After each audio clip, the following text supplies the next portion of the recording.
สบายดีจ้าลุงป้าสิอันนู้สบายดีเด้อลูกสบายดีสิลุงป้า FC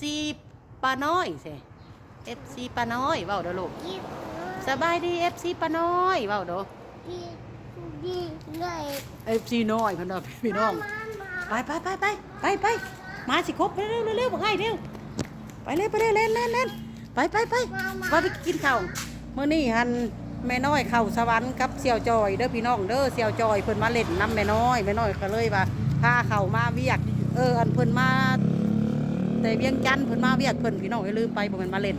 มาเวียกมางานเนาะก็เลยพาเพิ่นเข้ามาเล่นเวียกอยู่สวรรค์ก็เลยมาแวะน้องให้คิวกับสาวมวยแล้วก็ซื้อลาบมากินสาวมวยซื้อลาบซื้อเนียนมะเขือมาสู่กินพี่น้องไปเข้าไปกินข้าวคิว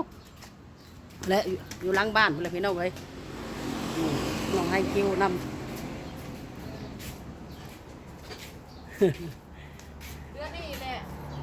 กินข้าวกันก่อนจัดแจงเนียนมะเขือกันกับลาบโบนะไปซื้ออันนั้นมาเพิ่นซื้อลาบเสี่ยวจอยเสี่ยวจอยกับมาอีกรอบเนาะเที่ยวไปเที่ยวมาคือเที่ยวเมื่อไหร่มานานมาเวียกพี่น้องเลยมีเวียกมีงานน้อยหนึ่งเบิ่งว่าก่อนกันถ้าแยกไปจะดิน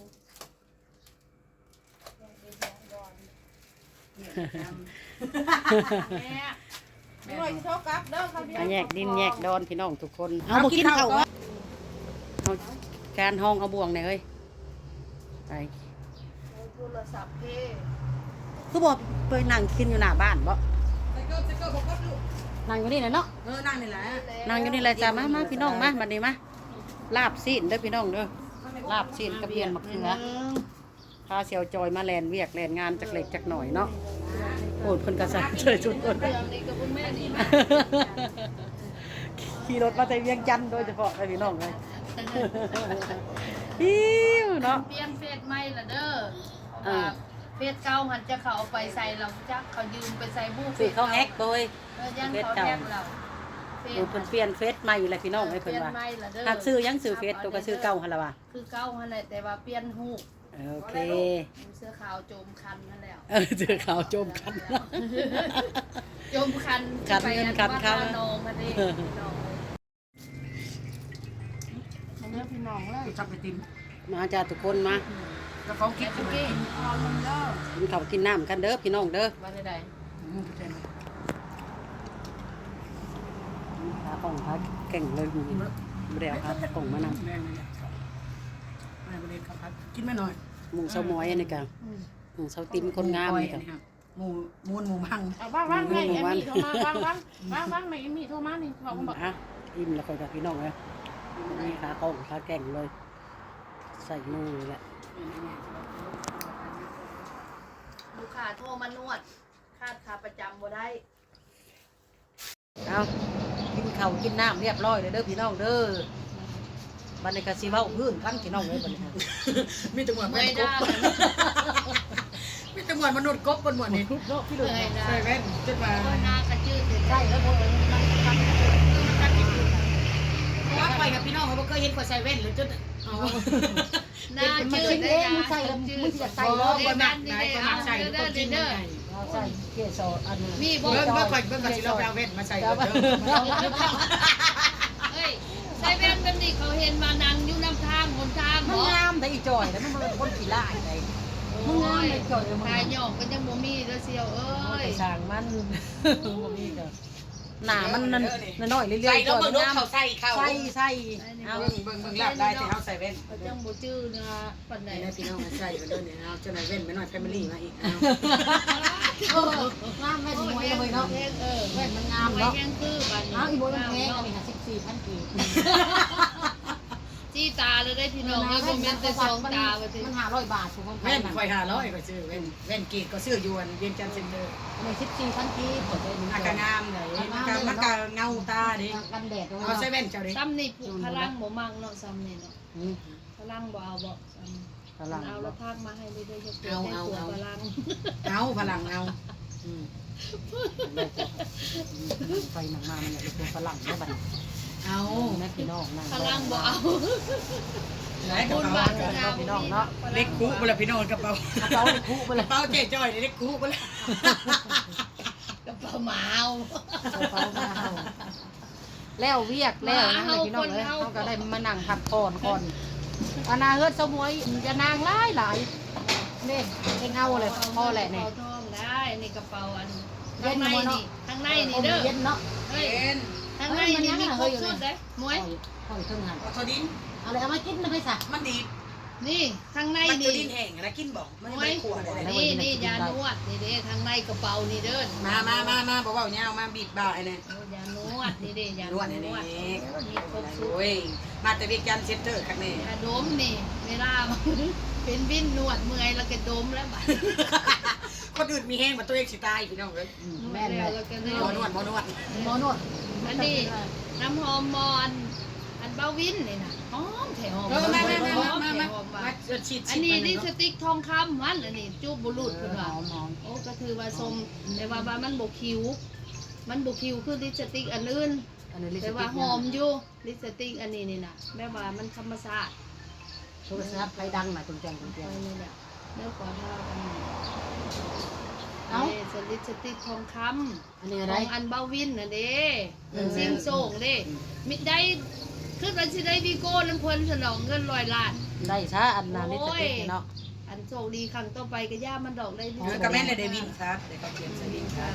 นี่เด้ของเราวินฟ้านั่นนี่เด้หอมหอมพี่น้องเอ้ย มาเรามาหลอดนะ คันว่าโฆษณาซื่อๆก็สิบ่เชื่ออันนี้นะ เอามาเดี๋ยวเราไปเบ้าเงาเนาะพี่น้อง เด้ใครก็อยากได้เห็นบ่หันบ่แม่นรอดถึกได้หันแพงได้หัน ยาร อด แล้วแพงก็เอาล่ะ กูมีโทนี่สุกสิเอาจ้ะซีดยังละบัดนี้ ไม่ต้องฉีดมึง กู นะ กูเอาอันเดียวซะเอาไว้กูอันนึง แต่ไว้มันจะ เด้อกูบ่มีอันซีดได้เห็นแนวขึ้นรถเขาบ่ให้ขึ้นได้ มันได้เองว่าเฮ้ยทองคำเขาเนาะ มันออกเป็นแบบ เปลี่ยนคำก่อนนี่มาเบิ่งโดยลิปทอง เอา คำ ดิบทองคำนี่เด้จูบบุรุษก็แม่นความบุรุษอันนี้คันบ่ปากแท้ๆนะ ขับเนาะ มันหอมนี่เด้หอมนี่หอมหอมโคตรหอมอันนี้แม่นความเบาวินหรอกอันเราบ่ใส่ก็สิบ่ บสรุปเสือโฆษณาขายบ่เนี่ย คันบ่ใส่ก็สิบ่เสืออันนี้ได้ใส่แล้วเสือแล้วบัดนี้นะเบาวินฟาดย่าบ่ได้โศกก็ย่าได้น้ำหอมก็พอใจแล้วแหละบางเทื่ออันเชื่อบ่ว่าอัน ว่าอันนี้ซูมมาบ่เนี่ยบ่ซูมมาบ่เนี่ย ก็ซุ่มหั่นแหละคนจะก็ได้ตำบาดอยู่หั่นนะย่ามันขอเนาะขันต่อไปเพิ่นว่าโศกครั้งต่อไปสาธุ บุญไผบุญมันเนาะ ต่อไป เอาที่ซะกินข้าวกินน้ำแล้วก็มานั่งเว้าพื้นเว้าแพนกันพี่น้องเลย หอมสุดโคตรหอมเลย มันยังแดดอยู่อากาศมันยังร้อนยังแดดมื้อนี้แดดร้อนขนาดเลยมื้อนี้ฮะเดี๋ยวรอบ2ก็สิกิน มันใส่ ตำมันน่ะเนาะ หอมแบบ ตำยอคืออันนะครับซื้อนะ เลยหอมแบบจับใจอยู่เลย อยากเลย แมนคอมเล่าโฆษณาอยู่ หอมนี่เด้ อืม ทุกกิน หอมแบบจับใจเลย หอมมาเลยเนาะ อยากกินตำเลย ไปซื้อไป โอ้โห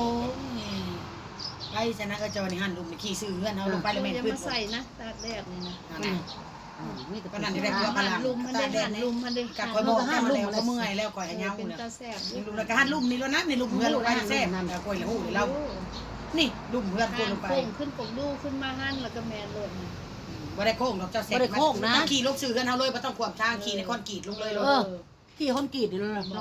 นะวิทย์หันนั่นป้าวินาเนี่ยวิทย์หันนั่นค่ะเกิด หัวกูบ่ใส่ เว้ย คือตั้มยังมันก็ขี่เจ๊ๆตัวอีนี่อย่าให้รถเหยียบมึงที่เนาะ ฮับเอาเด้อฮับเอาเพศใหม่เด้อเอ้ยเด้อเพราะว่าเปลี่ยนเพศใหม่แล้วเพศเก่าเขาเจ้าแฮกไปแล้วเราจะยืมไปใส่บุยืมไปยืมเงินสิบอก เสียอะไรพี่น้องเอ้ยเสียแล้ว เพศขนาดกูขึ้นมาบ่ได้ใส่ตัวไม้ฮับเอาเด้อฮับเป็นหนองเป็นหนองเด้อเอ้ยเด้อ โอ้ก็หนัก ขอบใจหลายๆเด้อ จะเห็นบักวินในอยู่เวียงเนาะมันไปจะเวียง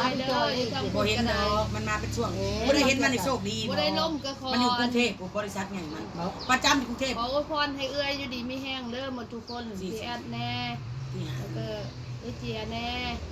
ทางเอ้ยซอยแน่เอ้ยอยู่ญี่ปุ่นแน่ทุกคนอยู่ต่างประเทศอยู่เมืองไทยก็ย่าขอให้เอื้อยอยู่ดี